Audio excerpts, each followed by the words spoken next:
जय Hind. Only for exam channel में तमारा दरेके दरेक मित्रों हार्दिक स्वागत है। तो आज આપણે વિડીયોમાં જોશું કે ગુજરાતની કોઈપણ સ્પર્ધાત્મક પરીક્ષા હોય તો એ પરીક્ષામાં પૂછાય એવા ગુજરાત વિશેના જનરલ નોલેજના મિત્રો કેટલાક પ્રશ્નો તમારી સમક્ષ લઈને આવ્યો છું કે જે વેરી મોસ્ટ આઈએમપી પ્રશ્નો છે અને દરેક વિડીયોમાં આપણે 30 પ્રશ્નો લેવાનો એટલે કે મૂકવાનો પ્રયત્ન કરીએ છીએ અને આજના વિડીયોની અંદર ભાગ નંબર 23 છે તો વિડીયો પૂરેપૂરો જોજો કે જેથી તમને ઘણી બધી મદદ થઈ શકે।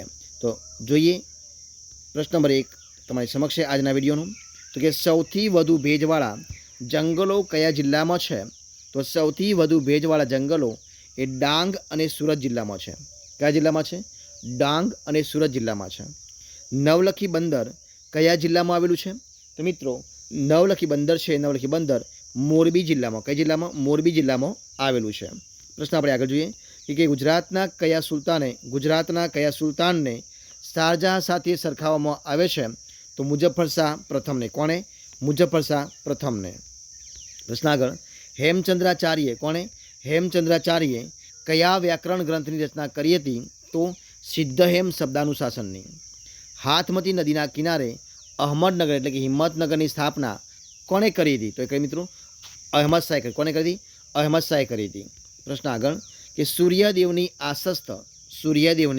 આસનસ્થ અને અક્ષત પ્રતિમા ગુજરાતમાં ક્યાંથી મળી આવી છે? તો એ મળી આવી છે રણુપિંપળીથી। ક્યાંથી મળી આવી છે?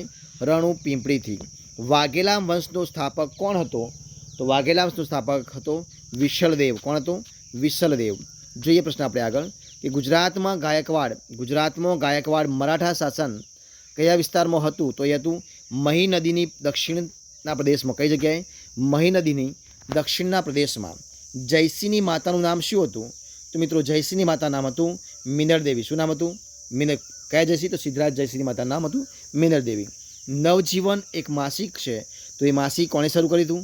તો નવજીવન મિત્રો શરૂ કર્યું હતું ઇન્દુલાલ યાજ્ઞિકે। કોણે શરૂ કર્યું હતું? ઇન્દુલાલ યાજ્ઞિકે। દાંતીવાડા જે બંધ છે એ દાંતીવાડા બંધ કઈ નદી પર આવેલો છે? તો મિત્રો બનાસ નદી પર। કઈ નદી પર આવેલો છે? બનાસ નદી પર આવેલો છે। સુરત પાસેનો કયો દરિયા કિનારો પ્રખ્યાત છે? તો સુરત પાસેનો જે ડુમ્મસનો દરિયા કિનારો છે એ પ્રખ્યાત છે। જોઈએ પ્રશ્ન આપણે આગળ કે ગુજરાતનું સર્વપ્રથમ 3D થિયેટર ક્યાં આવેલું છે? તો એ આવેલું છે સાયન્સ સિટી અમદાવાદની અંદર। ગુજરાતનું સર્વપ્રથમ 3D થિયેટર આવેલું છે સાયન્સ સિટી અમદાવાદ ખાતે। ગુજરાતમાં રેલવે ટ્રેનિંગ કોલેજ કયા શહેરમાં આવેલી છે? તો મિત્રો આવેલી છે વડોદરામાં। કઈ જગ્યાએ છે? વડોદરામાં આવેલી છે। જોઈએ પ્રશ્ન આપણે આગળ કે મહારાજા ફતેહસિંહ મ્યુઝિયમ કયું? મહારાજા ફતેહસિંહ મ્યુઝિયમ ક્યાં આવેલું છે? તો એ આવેલું છે વડોદરામાં। કઈ જગ્યાએ? વડોદરામાં આવેલું છે। જોઈએ પ્રશ્ન આપણે આગળ કે ગુજરાતમાં સૌથી મોટું રેલવે સ્ટેશન કયું છે? તો એ છે મિત્રો અમદાવાદ। કયું છે? અમદાવાદ છે। ગુજરાત રાજ્યનું પ્રથમ પાટનગર કયું હતું? તો એ છે મિત્રો અમદાવાદ। કયું હતું? અમદાવાદ હતું।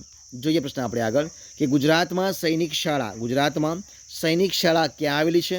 તો મિત્રો એ આવેલી છે બાલાછડી જિલ્લો જામનગર। કઈ આવશે? બાલાછડી જિલ્લો જામનગર। સ્વામી દયાનંદ સરસ્વતીએ કયા ગ્રંથની રચના કરી હતી? તો મિત્રો કરી હતી સત્યાર્થ પ્રકાશની। કોની? સત્યાર્થ પ્રકાશની। જોઈએ પ્રશ્ન આપણે આગળ કે ભક્ત કવયિત્રી કયું આવશે? ભક્ત કવયિત્રી ગંગા સતીનું વતન કયું છે? તો ભક્ત કવયિત્રી ગંગા સતીનું વતન છે સમઢિયાળા જિલ્લો ભાવનગર। કયું છે? સમઢિયાળા જિલ્લો ભાવનગર। સરકારી કેળવણીનો બહિષ્કાર કરી સ્વદેશી કેળવણી શરૂ કરવા માટે કઈ સંસ્થાની સ્થાપના કરવામાં આવી હતી? મિત્રો આવશે ગુજરાત વિદ્યાપીઠની। કોની? ગુજરાત વિદ્યાપીઠની। જોઈએ પ્રશ્ન આપણે આગળ કે ગાંધીજીના નઈ તાલીમ શિક્ષણના તત્વો કયા કમિશનની ભલામણમાં જોવા મળ્યા હતા? તો મિત્રો મળ્યા હતા કોઠારી કમિશન ઈસવીસન 1964 થી 66ની ભલામણમાં। કોઠારી કમિશન ઈસવીસન 1964-66ની ભલામણની અંદર। ખંભાતના અખાતમાં કયો બેટ આવેલો છે? મિત્રો આવેલો છે અલિયા બેટ। કયો આવશે? અલિયા બેટ આવેલો છે। જોઈએ પ્રશ્ન આપણે આગળ કે જલાલપુર કઈ નદીના કિનારે વસેલું છે? તો આવશે પૂર્ણા નદી। કઈ આવશે? પૂર્ણા નદીના કિનારે। બિલીમોરા બંદર કયું? બિલીમોરા બંદર કઈ નદીના કિનારે આવેલું છે? તો આવશે મિત્રો આવશે અંબિકા નદીના કિનારે। કયું આવશે? અંબિકા નદીના કિનારે। જોઈએ પ્રશ્ન આપણે આગળ કે ભારત મંદિર કયું આવશે? ભારત મંદિર ક્યાં આવેલું છે? તો મિત્રો આવેલું છે પોરબંદરમાં। કઈ જગ્યાએ? પોરબંદરમાં ભારત મંદિર આવેલું છે। તુલસી શ્યામ કયું? તુલસી શ્યામ કયા જિલ્લામાં આવેલું છે? તો તુલસી શ્યામ એ જુનાગઢ જિલ્લામાં, કયા જિલ્લામાં? જુનાગઢ જિલ્લામાં આવેલું છે. જોઈએ પ્રશ્ન આપણે આગળ કે દેસલસર કયું આવશે? દેસલસર સરોવર ક્યાં આવેલું છે? તો એ આવેલું છે ભુજમાં. કઈ જગ્યાએ? ભુજમાં આવેલું છે. ગુજરાતની લોકનાટ્ય શૈલી કઈ? ગુજરાતની લોકનાટ્ય શૈલી કયા નામે ઓળખાય છે? તે ઓળખાય છે ભવાઈ નામે. કયા નામે ઓળખાય છે? ભવાઈ નામે ઓળખાય છે. જોઈએ પ્રશ્ન આગળ કે ગુજરાતના કયા બંદરનો આકાર ઘંટ જેવો છે? તો મિત્રો માંડવી જે બંદર છે એ માંડવી બંદરનો આકાર ઘંટ જેવો છે. તો મિત્રો અહીંયા આપણે જે 30 પ્રશ્નો મિત્રો જે વિડીયો આપણે બનાવી છે એ વિડીયો આપણે સંપૂર્ણપણે અહીંયા પૂરો કરીએ છીએ. જો તમને મારો વિડીયો ગમ્યો હોય, પસંદ આવ્યો હોય, યુઝફુલ લાગ્યો હોય તો એને લાઇક કરો, કોમેન્ટ કરો, તમારા મિત્રોને વિડીયો શેર કરો અને છેલ્લે ચેનલમાં નવા હોય, ચેનલ સબસ્ક્રાઈબ ન કરી હોય તો ઓનલી ફોર એક્ઝામ ચેનલને સબસ્ક્રાઈબ કરવા માટે વિનંતી છે. મારા વિડીયોને પહેલાંથી છેલ્લા સુધી જોવા માટે તમારા દરેક મિત્રોનો હું દિલથી ખૂબ ખૂબ આભાર માનું છું. ફરી મળીશું એક નવા વિડીયો સાથે, નવા ટોપિક સાથે. ત્યાં સુધી બની રહો.